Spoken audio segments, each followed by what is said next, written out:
Bismillahirrahmanirrahim. Assalamualaikum warahmatullahi wabarakatuh. Alhamdulillahi rabbil alamin. Allahumma salli wa sallim wa barik ala sayyidina Muhammad wa ala ali sayyidina Muhammad. Amma ba'd.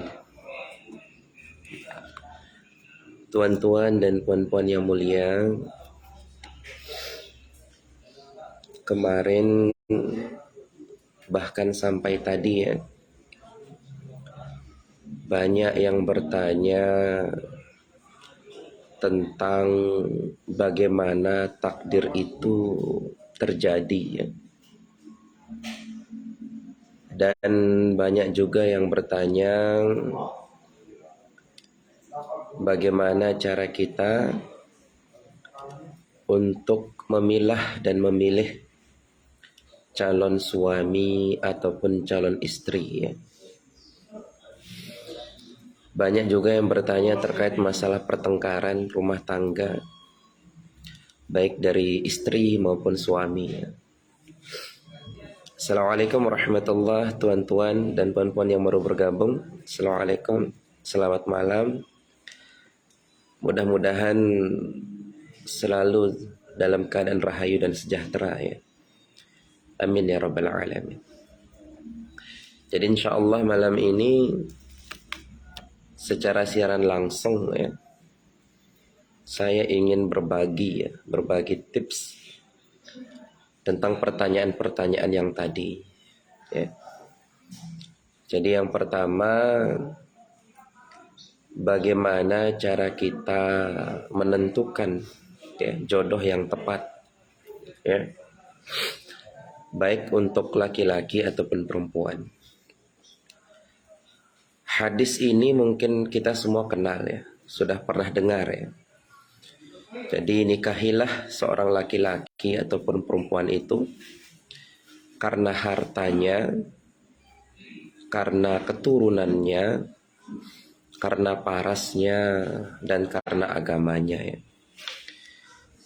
Jadi yang paling penting itu adalah agama. Jadi untuk kita menentukan suami maupun istri kita, maka yang kita lihat itu adalah agamanya, keturunannya, parasnya, dan hartanya. Tapi yang paling penting, tuan-tuan dan puan-puan yang mulia, dalam menentukan pasangan hidup ya, yang namanya kita mencari pasangan hidup, sudah barang tentu niatnya untuk selama-lamanya ya. Sudah barang tentu kita menikah itu tak mau bercerai ya. Tidak ada orang yang mau menikah itu mau bercerai. Tapi fakta di lapangan banyak orang yang menikah berakhir pada perceraian. Assalamualaikum Bunda Dewi Aji. Waalaikumsalam. Ada dari Kemuning ya. Hadir Pak, baik. Nah jadi tips yang terakhir ya, yang paling penting ya, sebelum kita menikahi seseorang, saya sarankan adalah melakukan penyelarasan karakter ya. Artinya menyesuaikan karakter dengan calon suami ataupun istri kita. Ini penting ya. Semua orang itu pasti menghendaki kebaikan ya. Semua orang itu baik laki-laki maupun perempuan pasti menghendaki yang namanya kebaikan. Namun kadang pula karakter itu yang berbeda yang membuat orang itu bisa bercerai. Ya, waalaikumsalam Bunda Fatimah, Bunda Firah, waalaikumsalam. Saya berikan sebuah contoh ya. Tatkala kita membeli gorogaji ya, anggap saja kita beli gorogaji yang baru ya. Dan gorogaji ini sangat bagus. Namun ketika gorogaji ini kita gunakan untuk memotong bawang ya, bawangnya bagus, gorogajinya bagus. Tapi ketika kita gunakan gorogaji memotong bawang, maka akan terlihat tidak cocok. Walaupun bawangnya bagus dan gorogajinya juga bagus. Begitu pula kalau kita membeli pisau, walaupun pisaunya bagus, ya, lalu kita gunakan untuk memotong batang pohon. Walaupun batang pohonnya bagus, pisaunya bagus, maka tidak terlihat cocok, ya. Jadi begitulah yang namanya karakter, ya. Walaupun si perempuan ini baik dan si laki-lakinya baik, namun tidak memiliki karakter yang sama, sejalan, seirama, seayun, ya, maka bisa jadi terjadi perceraian di tengah-tengah pernikahan itu. Assalamualaikum Novi Az-Zahra dari Banjarmasin. Waalaikumsalam warahmatullahi. Maka ini yang perlu kita perhatikan, ya. Jadi ketika kita akan menikahi seseorang, maka lihatlah yang 4, ya. Keturunannya, hartanya, parasnya, dan agamanya. Tapi yang terpenting itu adalah karakternya, ya. Jadi usahakan calon suami kita atau calon istri kita itu memiliki karakter yang sama dengan kita, supaya kita seirama, senada, selangkah. Dan apabila kita sudah menemukan calon istri ataupun suami yang memiliki karakter yang sama dengan kita, insya Allah, walaupun tetangga semuanya ngomongin kita, walaupun dunia dan isinya gempa bumi ataupun membicarakan kita, maka insya Allah di keluarga kita akan tetap tenang dan santai apabila kita menikahi seseorang yang memiliki karakter yang sama dengan kita. Saya menarik untuk membahas hal ini karena banyaknya pertanyaan tadi di WhatsApp, ya. Terus selanjutnya ada yang bertanya tentang takdir, ya. Ada yang bertanya tentang takdir. Takdir itu seperti apa sih? Jadi gini, ya. Takdir itu, meyakini adanya takdir Allah Subhanahu wa taala, itu adalah salah satu dari rukun iman yang 6. Jadi mungkin kemarin malam kita pernah menyampaikan terkait masalah rukun agama, ya. Rukun agama itu ada 3. Ada Islam, ada iman, dan ada ihsan. Waalaikumsalam. Hadir dari Makassar. Pinrang menyimak. Waalaikumsalam warahmatullahi. Nah, jadi adapun rukun iman itu ada 6. Jadi wajib kita meyakini terkait masalah ketetapan dari Allah Subhanahu wa taala. Berbicara tentang takdir, berbicara tentang ketetapan Allah, maka di sini kita akan merujuk kepada sifat Allah, yaitu kudrat dan iradat. Kuasanya Allah dan kehendaknya Allah. Nah, jadi bagaimana cara kita memberi kesimpulan atau memahami tentang takdir itu? Untuk memahaminya, pertama-tama kita harus membagi 2 alam, ya. Alam yang pertama kita sebut saja dia suluhi qadim. Suluhi qadim ini atau zaman azali sebelum adanya kenyataan. Dan yang kedua disebut dengan tanjisi hadis atau alam setelah terjadinya kenyataan. Nah, jadi kita bagi dulu. Untuk memahami yang namanya takdir, kita harus membaginya menjadi 2 sesi. Sesi pertama adalah alam sebelum terjadinya kenyataan, dan sesi kedua adalah alam setelah terjadinya kenyataan. Apa sih itu kenyataan? Nah, jadi yang saya katakan kenyataan itu seperti ini. Setelah adanya suatu keadaan ada, dan setelah adanya suatu keadaan tidak ada, setelah ada dari 2 keadaan inilah baru disebut kenyataan. Jadi setelah Big Bang terjadi, kenyataan itu ada. Nah, jadi yang dikatakan suluhi qadim atau zaman azali adalah sebelum keadaan ada itu ada, dan sebelum keadaan tidak ada itu ada. Ada adalah suatu keadaan dengan adanya. Tidak ada adalah suatu keadaan dengan ketidakadaannya. Jadi ada dan tidak ada, dua-duanya adalah keadaan. Nah, yang dikatakan zaman azali atau suluhi qadim, ada dan tidak ada sama-sama belum ada.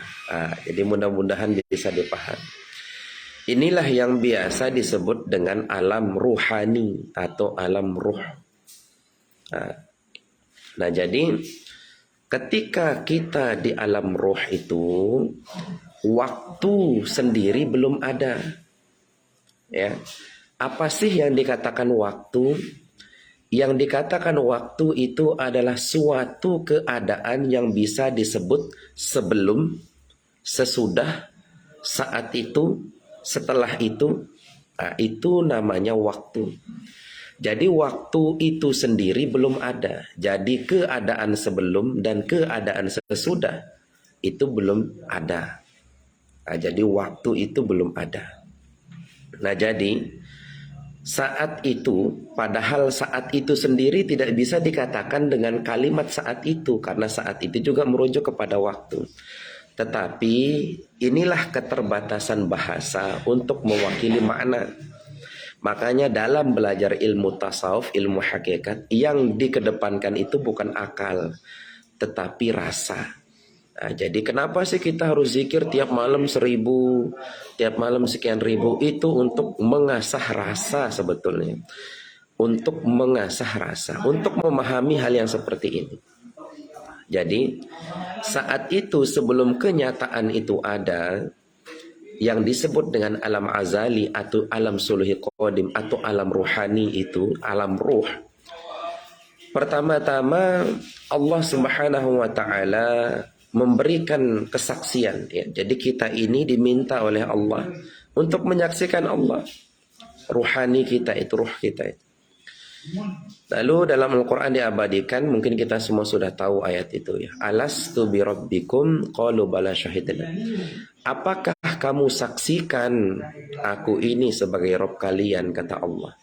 Lalu ruh kita menjawab, bala syahidna, bahwa kami saksikan wahai Allah engkaulah Tuhan kami. Ini kata ruh dulu di alam suluhi qadim atau zaman ajali dulu tuh.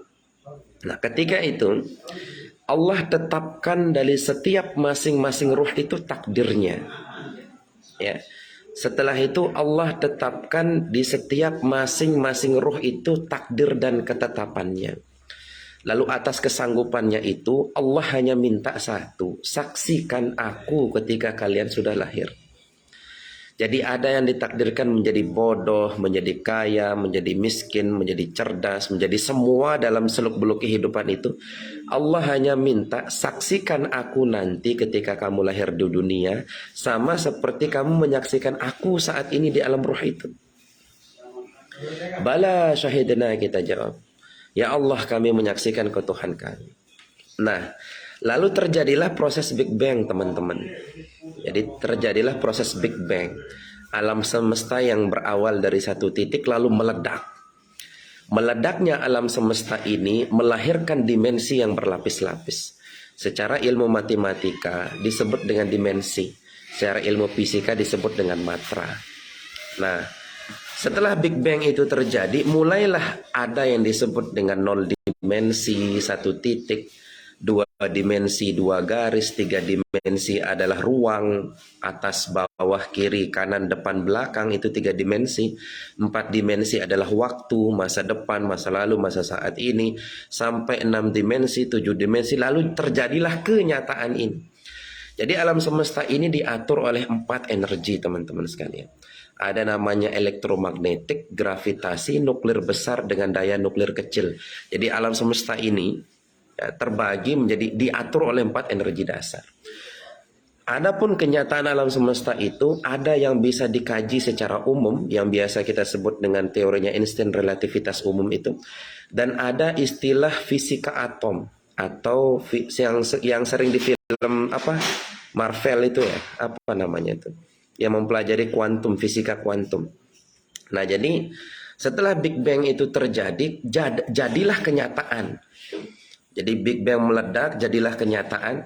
Setelah kenyataan itu terjadi, maka keadaan ada itu bisa disebut ada, dan kenyataan tidak ada itu bisa disebut tidak ada.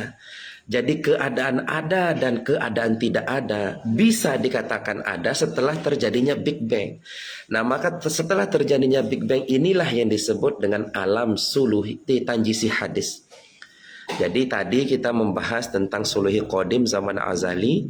Setelah Big Bang terjadi, kenyataan itu ada dan tidak ada itu. Inilah yang disebut dengan tanjisi hadis. Di alam tanjisi hadis itu berlakulah sebab akibat kiri, kanan, atas, bawah, depan, belakang, masa depan, masa lalu, masa saat ini. Di kenyataan yang sekarang ini. Lalu diceritakan dalam hadis, inna ahadukum yujma'u khalquhu fi batnihi ummi 40 yawman thumma yakunu 'alaqatan mithla dhalik thumma yakunu mudghatan mithla dhalik thumma yakunu 'alaqatan mithla dhalik thumma yakunu mudghatan mithla dhalik thumma yursalu ilaihi al-malak fayanfukhu fi ruhu wa yu'maru bi 4 kalimatin bikatsbihi rizqihi wa ajalihi wa 'amalihi wa syaqiyyun aw sa'idun fa wallahu alladhi la ilaha ghairuh. Inna ahadakum liya'malu bi'amali ahli al-jannah hatta ma yakunu bainahu wa bainaha illa dhira' fayasbiqu 'ala al-kitab fayamalu bi'amali ahli an-nar fadkhulha.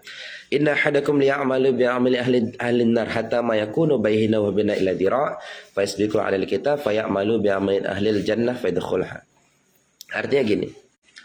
Setelah kenyataan itu ada, ruh yang dulu bersaksi kepada Allah utus di alam suluhi kadim itu secara mutawatir lewat sulbin. Jadi lewat perkawinan, hamil, meninggal, punya anak lagi, terus menurun menjadi mutawatir, punya keturunan, punya nasab. Nah, sesungguhnya di antara kalian, kata Rasulullah SAW, sabda Nabi Muhammad SAW, pertama-tama dikumpulkan dalam perut ibu kalian itu menjadi segumpal air, lalu berubah menjadi segumpal darah, lalu berubah menjadi segumpal daging. Inilah kenapa di madhab Syafi'i itu kehamilan itu dibagi menjadi dua. Ada kehamilan fase pertama disebut dengan alaqah, dari 0 hari sampai dengan 5 hari. Ketika dia keguguran di sana, maka tidak terhitung melahirkan. Kalau dia diceraikan di situ, dia tidak bisa langsung jatuh masa idahnya. Nah, jadi ada namanya alaqah, ada namanya mudghah ya. Jadi dalam madhab Syafi'i itu dibagi fase kehamilan itu ada alaqah, ada mudghah. Dari sini, dari hadis ini. Nah, jadi setelah kalian berubah menjadi segumpal daging, ditiupkan ruh kepada kalian. Jadi dalam rahim itu ditiupkan ruh, fayanfukhu fi ruhu wa yu'maru bi 4 kalimatin. Dituliskan padanya, jadi ruh itu ditiupkan ke dalam janin yang sudah menjadi daging itu. Ditiupkan ke dalam janin dengan kalimat atau dengan ketetapan itu. Apa ketetapannya? Rizkihi, rezekinya. Nah, jadi ruh itu ditiupkan beserta dengan rezekinya. Jadi ketetapan rezeki itu sudah valid.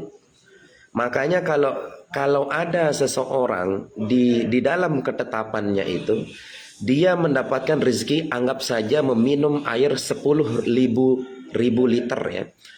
Namun dia sudah meminum air sebanyak 8.000 liter. Tiba-tiba dia naik pesawat terbang, lalu pesawatnya jatuh dari ketinggian 1.000 kaki. Demi Allah dia tidak akan meninggal. Kenapa? Karena masih ada 2.000 liter yang belum dia minum. Nah, jadi yang pertama kali itu ditetapkan adalah rezekinya. Jadi rezeki itu nggak bisa nambah, nggak bisa kurang. Tetapi ini makom hakikat. Ya. Di sini itu makom hakikat, bukan makom syariat. Kalau syariat itu harus ada asbabnya. Ya, jadi mungkin karena dia malas bekerja dan lain sebagainya. Nanti kami jelaskan korelasinya ya. Nah, jadi bikatsbihi rizkihi wa ajalihi wa amalihi. Dituliskan padanya itu rezekinya, amalnya, ajalnya. Ajalnya kapan dia akan mati, dan perbuatannya menjadi orang beruntung atau menjadi orang yang berugi. Jadi itu sudah ada ketetapannya. Sesungguhnya di antara kalian, katakan Nabi Muhammad SAW, sesungguhnya di antara kalian ada yang berperilaku seperti ahli surga. Jadi dia terlihat amal ibadahnya kuat, soleh, zikir. Tapi dalam ketetapannya itu dia akan masuk neraka. Walaupun jaraknya dengan surga hanya 1 hasta, 1 siku. tapi dalam ketetapannya masuk neraka, maka pada akhir hayatnya itu dia akan bermaksiat dan mati dalam keadaan kufur dan masuk neraka. Dan ada juga di antara kalian, ya, waalaikumsalam warahmatullah. Ada juga di antara kalian yang kelihatan seperti ahli neraka. Kerjaannya minum, mabuk, judi, tapi di ketetapannya itu dia akan masuk surga. Maka pada akhir hayatnya dia akan bertaubat kepada Allah dan mati dalam keadaan mukmin. Ini hadis insyaallah ya bisa dijadikan hujjah. Artinya apa? Secara hakikat semua orang itu sudah memiliki ketetapannya. Kalau secara syariat, semua apapun yang terjadi itu ada asbabnya. Ya, bedakan ya. Kalau syariat itu makomnya jasad sebab akibat, ya. Kalau syariat itu makomnya jasad sebab akibat, kalau hakikat itu makomnya rasa. Maka kalau kita sudah beribadah di dalam rasa menggunakan makom hakikat, jangan nuntut surga lagi, jangan takut neraka lagi gitu. Nuntutlah kepada Allah, artinya tujulah Allah itu. Lakukan segala-galanya karena Allah. Jadi semata-mata karena Allah. Inilah kenapa tidak ada orang yang bisa masuk surga karena pahalanya itu nggak ada. Tapi orang masuk surga itu karena ridho Allah. Karena ridho Allah, rahmat Allah, ketetapan Allah. Allah subhanahu wa ta'ala itu adalah Tuhan yang qiyamuhu ta'ala binafsih. Berdiri sendiri, independen, tidak bisa diganggu-gugat, tidak bisa diintervensi. Bahkan oleh ibadah kita. Kita sembah Allah, Allah tetap Allah. Kita nggak sembah Allah, Allah tetap Allah. Allah tetap Tuhan. Jadi Allah itu sama sekali nggak butuh sama kita. Jadi Allah itu boleh melakukan apapun yang Allah ingini karena dia Tuhan. Karena dia absolut ya. Allah berhak memasukkan orang soleh masuk surga. Allah juga berhak memasukkan orang soleh masuk neraka. Itu haknya Allah.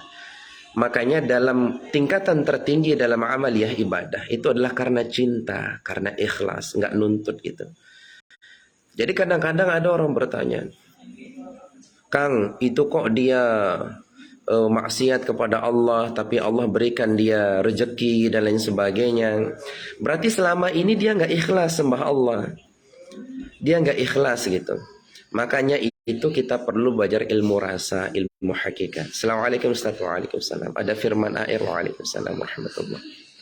Nah jadi untuk memahami takdir yang tadi itu, ya, untuk memahami takdir yang saya sampaikan tadi, pertama-tama kita harus membedakan dua sesi ya. Sesi pertama yaitu suluhi qadim, sebelum adanya kenyataan, jadi alam ruhani, alam azali namanya ya. Alam ruh ya, ruhani, sebelum adanya ada dan sebelum adanya tidak ada. Nah itu namanya alam azali. Dan yang kedua adalah alam suluhi qadim atau alam setelah adanya kenyataan. Nah, jadi pada saat kita berdoa kepada Allah, teman-teman sekalian, kita akan mengatakan ya Allah gitu kan. Padahal kita mengatakan ya Allah itu atas kudrat iradat Allah juga loh. Kita itu nggak mampu menyebut nama Allah kalau Allah nggak izinin, kalau Allah nggak ngasih kita kudrat iradat, nggak bisa. Maka kita mengucapkan Allah itu sebetulnya sifat. Artinya apa? Allah lah yang memuji dirinya sendiri. Makanya dalam tingkatan ilmu hakikat kita tuh harus betul-betul ikhlas ya. Harus betul-betul ikhlas semata-mata, tak lihat kiri, tak lihat kanan, fokus ke depan, fokus menuju kepada Allah subhanahu wa ta'ala. Nah jadi Allah itu teman-teman sekalian itu tidak terikat waktu. Jangan kita bayangkan Allah itu berada di masa depan, masa lalu, masa saat ini. Waktu adalah makhluk. Waktu itu adalah makhluk. Waktu itu ada setelah terjadinya Big Bang, setelah terjadinya suluhi qadim ataupun setelah terjadinya tanjisi hadis. Jadi baru bisa dikatakan adanya waktu. Jadi Allah itu tidak terikat oleh waktu. Makanya Allah itu adalah laisa kamisli syai', tidak ada seumpama dengan Allah. Apapun yang kita pikirin itu bukan Allah. Apapun yang kita simpulkan itu bukan Allah. Jadi Allah itu bukan apa yang kita bayangin, bukan apa yang kita pikirkan ya. Assalamualaikum Ustaz. Waalaikumsalam warahmatullahi wabarakatuh.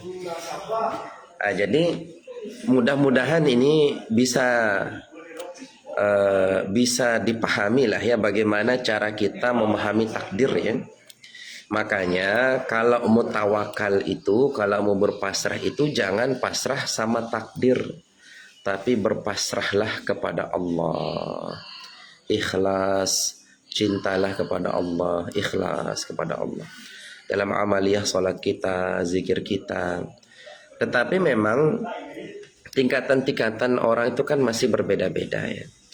Namun setiap orang yang akan mulai belajar terkait masalah ilmu rasa, ilmu mengenal diri, ilmu hakikat, dia akan pasti yang merasakan yang namanya riya dulu. Ingin dipuji, ingin diakui ya. Contoh lah ya, saya tidak bermaksud menyinggung siapa-siapa ya, wallahu a'lam bishawab. Kadang pula ketika ada anak muda ya, ketika ada anak muda, saya pernah diundang dalam sebuah kajian dan saya sebagai pembicara di situ, dan umur saya ini kan 30 tahun lah ya. Jadi ketika saya ngomong di mimbar ya, di tempat kajian itu, saya membahas terkait masalah pengenalan diri ya. Jadi ada orang tua yang saya lihat secara aura, yang saya lihat secara firasat mata batin dan aura yang terpancar pada dirinya itu, dia itu seakan-akan meremehkan gitu. Jadi ketika saya berbicara masalah diri berlapis 4 lain sebagainya, dia ngomong sama teman di sampingnya, oh dulu saya pernah pelajarin itu, oh dulu saya pernah pelajarin itu. Jadi seakan-akan dia itu nggak rela kalau ada orang yang lebih muda daripada dia memahami gitu. Jadi dia berusaha meyakinkan jamaah yang lain kalau dia itu orang pintar juga, orang soleh juga. Jadi inilah yang dikatakan pelajaran rasa ya. Bagaimana cara kita mempunyai kesadaran jiwa ya, supaya bisa mengontrol rasa atau hawa nafsu kita sendiri. Jadi tasawuf itu teman-teman, tasawuf itu lebih kepada praktek ya. Bukan masalah duduk terus kita ngaji masalah ma'rifat, masalah hakikat. Tapi nanti ketika dia dibilang anjing sama orang, dia tersinggung. Anjing kamu, tersinggung dia. Ketika ada tetangganya beli motor, ada terbit dalam hatinya iri. Ketika ada orang yang lebih muda daripada dia, lebih vokal, lebih fasih, lebih bisa terbukti, dia merasa lebih tidak ikhlas gitu melihat itu. Jadi yang namanya tasawuf itu lebih kepada praktek, bukan ke teori gitu. Bukan ke teorinya, tapi lebih kepada rasa.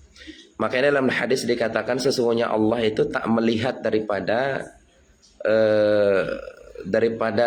pakaianmu dan hartamu ya, tapi Allah itu melihat daripada amaliyah dan hati kita. Assalamualaikum Ustaz, Waalaikumsalam warahmatullahi. Tak ada artinya kita belajar ilmu ma'rifat hakikat itu sampai bai'ah 10 kali misal gitu ya, tapi rasa di dalam dirinya itu masih ingin dipuji, masih ingin diakui, masih ingin dianggap alim, masih ingin dianggap soleh. Assalamualaikum Ustaz, Assalamualaikum dari Sakral Tim ikutnya. Waalaikumsalam warahmatullahi. Saya pribadi itu kadang-kadang ya, saya tuh sering pakai celana pendek loh, pakai kalung. Lalu ada beberapa orang yang menyampaikan kepada saya, masa ada ustadz yang pakai celana pendek lain sebagainya. Saya jawab, saya tak pernah mendeklarasikan diri saya ustadz. Saya tidak pernah mendeklarasikan diri saya ustadz. Saya juga tidak gila hormat dipanggil ustadz. Saya juga tidak gila untuk dihargai, dihormati, tidak. Allah yang tahu kolbu kita masing-masing. Dari Sakre Lombok, Masya Allah, Sakrembe nih dengan Lombok. Assalamualaikum Pak, kok pindah di FB live-nya Pak? Iya sekarang sekarang di FB Kang. Di TikTok netizen algoritma TikTok udah hancur akun saya.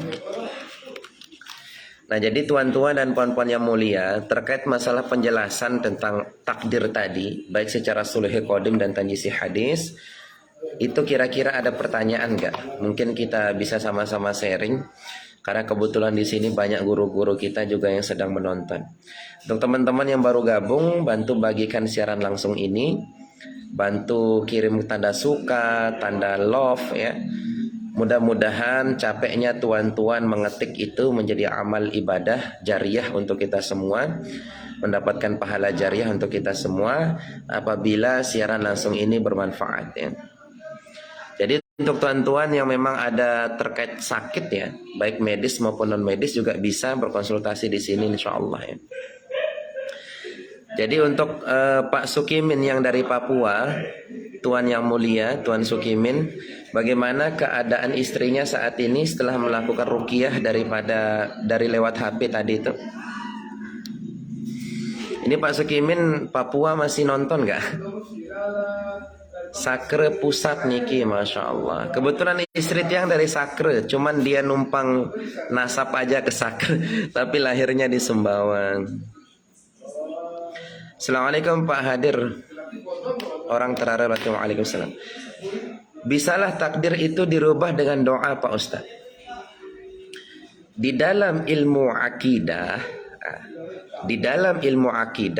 takdir itu ada dua. Dalam ilmu akidah dulu ya, takdir itu ada dua. Ada namanya takdir muallaq dan ada namanya takdir mubram. Takdir yang tidak bisa dirubah dengan takdir yang bisa dirubah. Takdir yang tak bisa kita pilih dan takdir yang bisa kita pilih. Ini dalam ilmu akidah. Biasanya takdir muallaq dan takdir mubram itu sering dibahas di masjid-masjid secara umum dan disiarkan. Biasanya diceramahi atau disampaikan kepada masyarakat yang pemula. Nah, ini menurut sudut pandang ilmu akidah. Tetapi dalam sudut pandang ilmu tasawuf, ilmu hakikat, takdir itu nggak bisa dirubah. Nah, tetapi penyampaian ini hanya dibahas kepada orang-orang yang tertentu yang mana amaliyah ibadahnya itu bukan karena surga, tapi karena cinta. Maka kalau saya ceramah di masjid, saya sampaikan takdir ada dua secara ilmu akidah. Takdir muallaq dan takdir mubram. Takdir yang bisa dirubah, takdir yang tidak bisa dirubah, yang tidak bisa kita pilih, dengan takdir yang bisa kita rubah, yaitu takdir yang bisa kita pilih. Mana sih perbedaannya? Kalau untuk pemula ya, untuk masyarakat awam yang pemula itu sama seperti anak SD. Jadi bukan berarti saya baru maksud merendahkan dan apalagi merasa diri saya alim, yang enggak juga ya.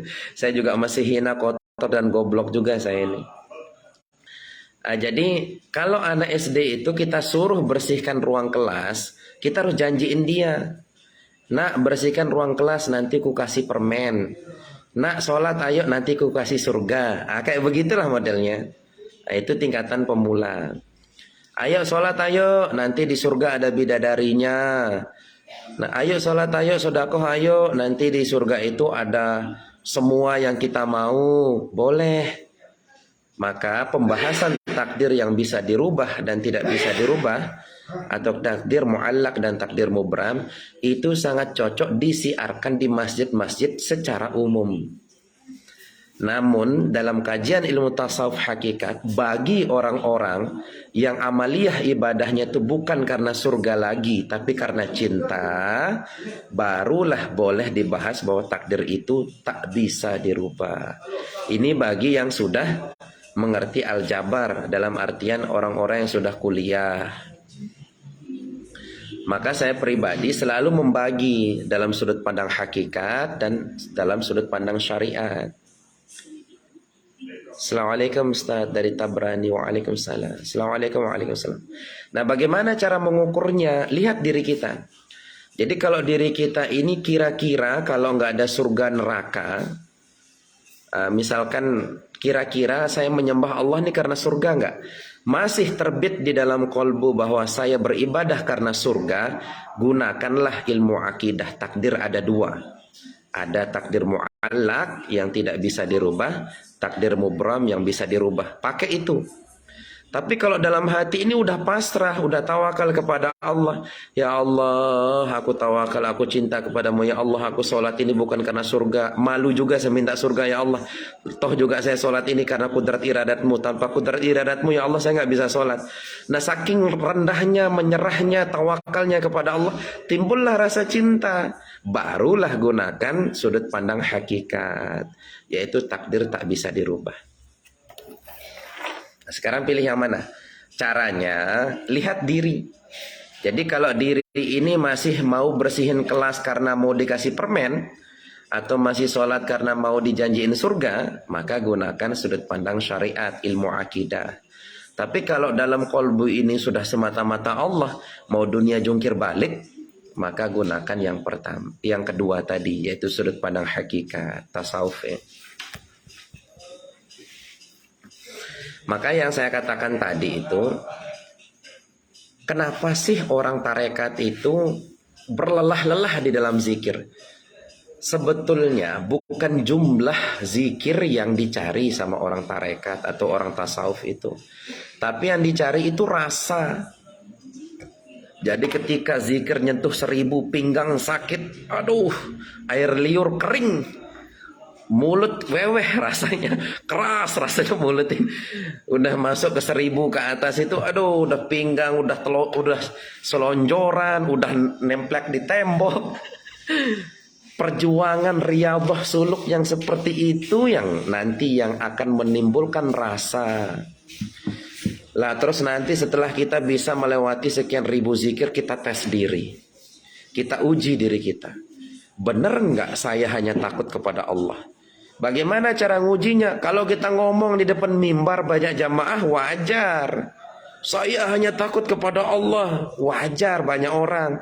Coba pergi ke tempat serem sendiri, suluk di sana 9 hari, bawa beras, bawa kelapa, ya, bawa air sama kompor sendiri. Keluar 9 hari di gunung, di tebing. Di sana kita sholat, kita zikir, kita riyadhah, kita suluk, baru bisa dikatakan saya hanya takut kepada Allah. Nanti yang muncul genderuwo kita slow, yang muncul kuntilanak kita santai, ulat belilir di pinggang kita ngelilit tangan kita, kita slow. Karena kita meyakini ular tidak bisa bergerak tanpa izin Allah, genderuwo tidak bisa menyerang tanpa izin Allah, macan tidak bisa menyerang tanpa izin Allah. Tapi kalau ceramah di masjid, di mimbar mengatakan tak takut apapun, wajar karena banyak orang. Itulah cara kita menguji diri. Itulah cara kita untuk memahami rasa. Assalamualaikum Pak Ustadz, makasih. Waalaikumsalam warahmatullahi. Saya pribadi beberapa kali itu sempat lari. Jadi kaki saya luka-luka karena semak-semak berduri tajam, sarung sorban saya robek-robek karena lari ketakutan.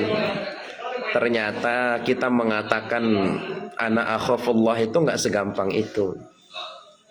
Makanya ilmu tasawuf itu lebih kepada praktek rasa, bukan teori. Berbeda dengan fikih. Makanya ilmu rasa, ilmu tasawuf itu nggak bisa dicari di Google. Tata caranya banyak, tapi rasa itu nggak bisa dicari di Google. Beda dengan ilmu fikih. Kalau ilmu fikih kita cari di Google, ketemu dia, referensinya kuat semua. Itulah kenapa kita harus berlelah-lelah, capek, keringetan, lapar, haus, air liur kering, mulut terasa kaku, kram. La ilaha illallah.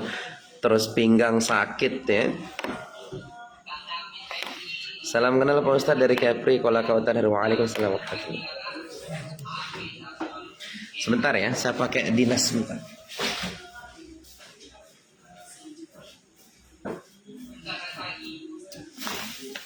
Nanti dikasih habis sama dikasih habis sama teman ada kita makan kemarin.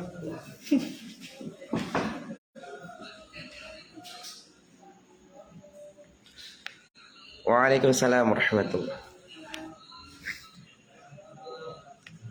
Untuk tuan-tuan dan puan-puan yang mulia yang saat ini mengamalkan zikir tahap pertama, semangat ya.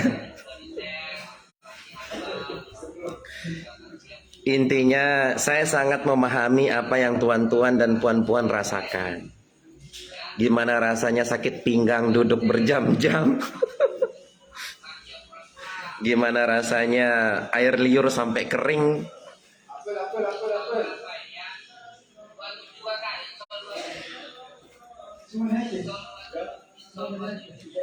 Nah, untuk tuan-tuan dan puan-puan yang mulia yang mengamalkan zikir tahap pertama, saya sangat sarankan menggunakan kasturi yang sudah diruqyah. Kenapa demikian? Untuk antisipasi terjadinya pembelokan dari bangsa jin kafir. Jadi yang namanya iblis itu paling gak ridho orang itu mempelajari ilmu ma'rifatullah, ilmu pengenalan kepada Allah. Karena satu-satunya ilmu di akhir zaman yang bisa melindungi kita daripada fitnah dajjal hanya ilmu ma'rifatullah, ilmu pengenalan kepada Allah Subhanahu wa taala. Assalamualaikum nyimak Ustaz. Waalaikumsalam. Assalamualaikum si antar sumut Rian WS. Iya Pak Ustaz, saya nggak kuat, kakinya sakit banget ketika zikir. Nah ini tips ya. Biasanya sakitnya itu ketika di angka 500 ya. 500 ke atas sudah mulai dah itu pinggang sakit. Terus air liur kering. Itu nggak apa-apa sambil selonjoran Bunda. Jadi sambil selonjoran gini boleh. Yang penting jangan diputus zikirnya. Terus saja, terus. Berlelah-lelah nggak apa-apa ya.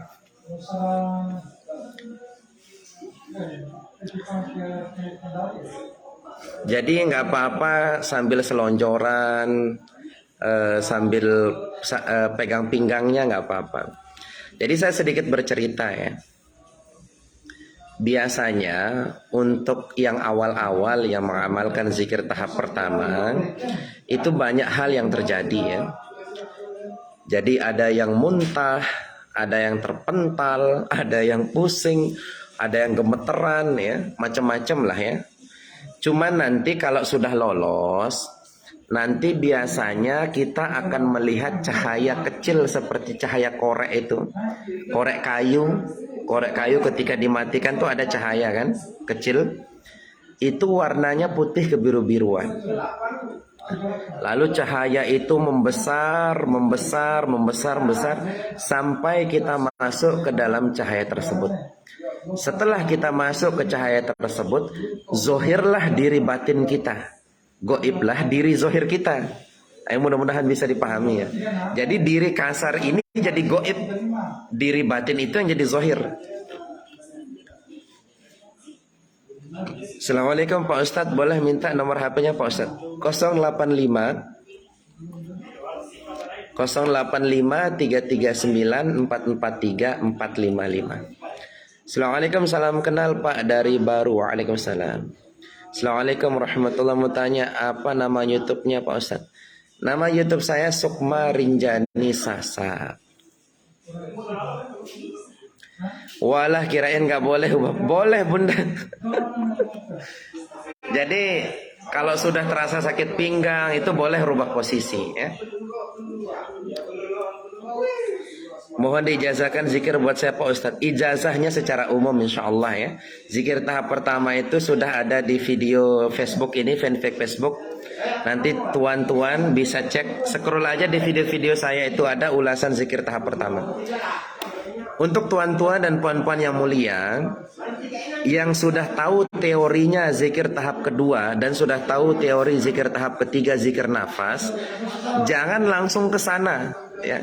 Jangan langsung ke zikir hu Allah sebelum melewati zikir tahap pertama. Ya. Karena hu itu huwa atau hu itu hu domir itu huwa domir. Jadi kalau tak mengerti atau belum merasakan makna daripada zikir tahap pertama dan zikir tahap kedua, nanti mengembalikan daripada huwa domir itu bingung ke siapa gitu. Bahkan ada yang mengatakan, oh ternyata Pak Ustadz, saya ini adalah Allah katanya.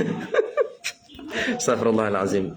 Bahkan ada yang mengatakan seperti itu karena dia bingung membedakan diri.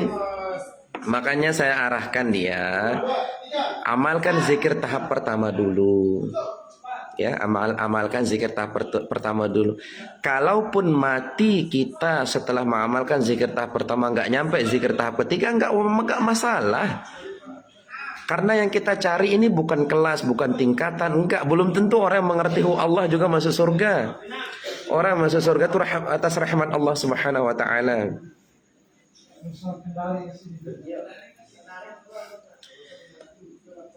Benar Pak, awal saya semangat, sekarang lalai mau amalkan. Tapi Alhamdulillah minyak aura kemarin banyak perubahan Pak Ustaz. Alhamdulillahirabbil alamin. Makanya saya sarankan mengamalkan zikir tahap pertama itu gunakan kasturi ruqyah. Karena bahaya ya. Contoh begini, banyak di antara teman-teman saya yang kurang mawas diri atau kurang berhati-hati, khawatir nanti dibelokkan oleh bangsa jin. Dibelokkannya gimana? Yang tadinya zikir mencari ridho Allah berubah menjadi zikir mencari khodam macan putih, menjadi mencari batu, mencari keris, mencari pusaka. Nah ini saya khawatir seperti itu. Makanya saya sarankan amalkan zikir tahap pertama menggunakan kasturi yang sudah diruqyah.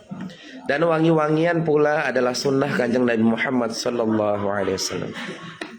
Assalamualaikum Pak, saya mau nanya, jika kita habis sholat, badan, tangan suka bergerak sendirinya tanpa digerakkan, itu apa Pak Ustadz? Tolong dikasih jawaban. Jika kita selesai zikir dan sholat, tiba-tiba badan kita bergerak, lalu gerakan badan kita itu mendatangkan kegelisahan, maka itu adalah gangguan jin. Ya. Jadi ketika kita selesai sholat, selesai baca Quran, atau sedang baca Quran, atau selesai sholat, tiba-tiba badan kita bergerak dan tangan kita bergerak, lalu bergeraknya itu mendatangkan kegelisahan, maka itu dari jin.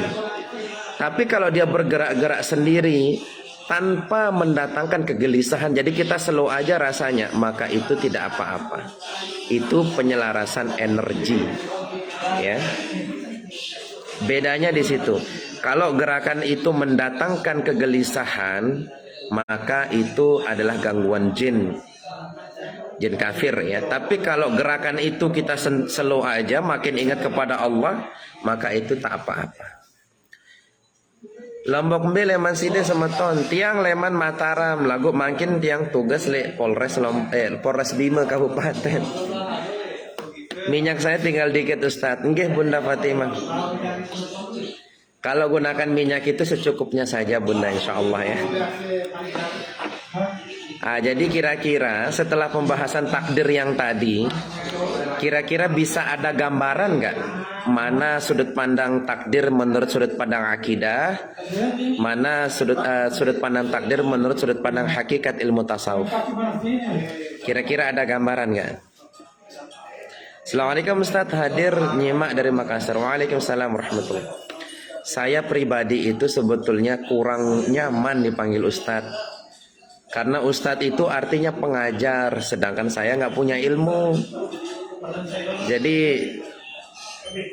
biarlah yang dipanggil Ustadz yang mengaku-ngaku dirinya Ustadz lah, yang lulusan Madinah, yang lulusan Mekah ya. Saya belum cocok dipanggil Ustadz, tuan-tuan dan puan-puan yang mulia.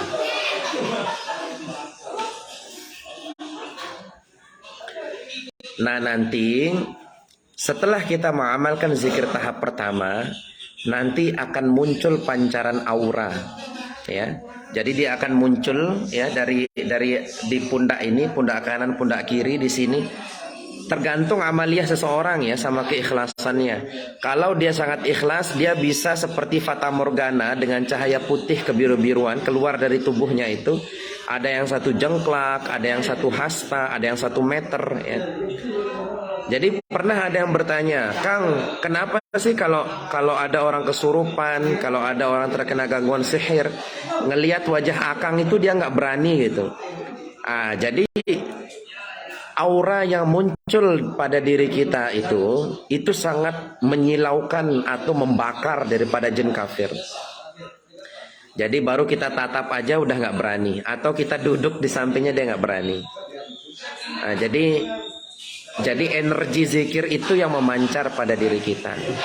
Tapi bukan itu yang kita cari di dalam zikir. Bukan energi itu yang kita cari di dalam zikir. Yang kita cari hanyalah semata-mata ridho Allah. Assalamualaikum, hadir dari Bandung Pak Amir. Waalaikumsalam. Assalamualaikum, al-ghaib tul ghaibu minatul minatul ghaib. Waalaikumsalam warahmatullahi wabarakatuh. Ini ngomong-ngomong sudah pada makan malam belum?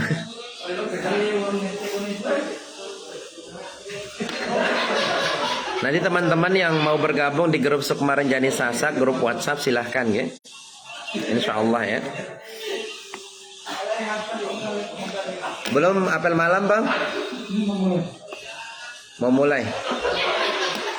Jadi jumlah tahanan 48.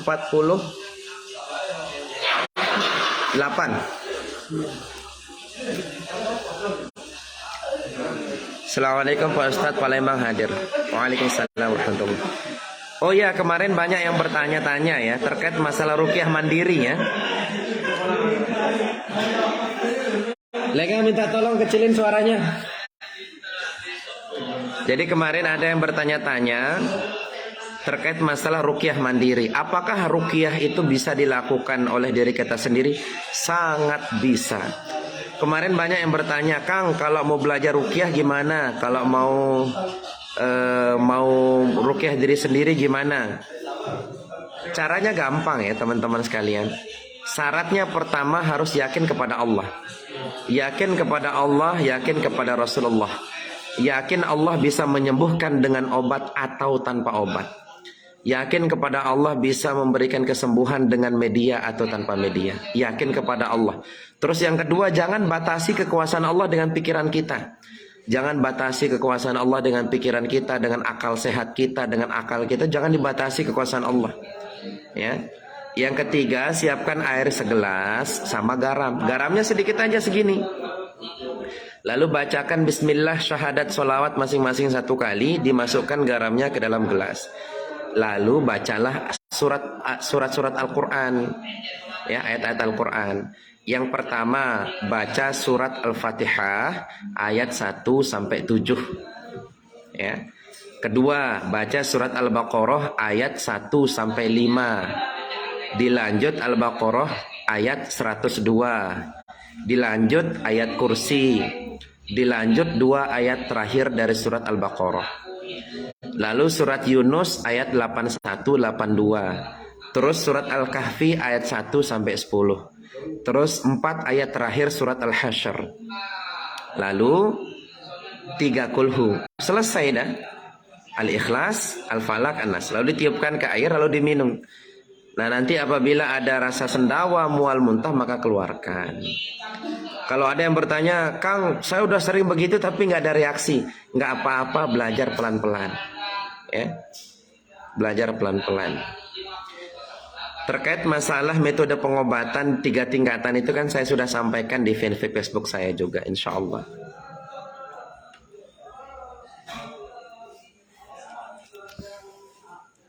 Alhamdulillah sudah Pak Ustadz, alhamdulillah. Sulkan Ancol ya. Jepara mungkin. Jepara hadir, semangat. Assalamualaikum Ustaz. Waalaikumsalam. Semoga Ustaz sehat selalu agar bisa membimbing saya ke jalan Allah. Tak ada satupun yang bisa memberikan hidayah, bahkan Nabi sendiri. Hidayah itu adalah hak mutlak daripada Allah Subhanahu wa ta'ala. Tetapi cara kita berbicara, Tuhan mendengarkan, menyimak siaran langsung ini, kan kita tidak pernah berencana 1 tahun yang lalu. Lalu Allah takdirkan kita mendengarkan ini, berbicara masalah ini, sharing masalah ini. Ini adalah bentuk hidayah dari Allah.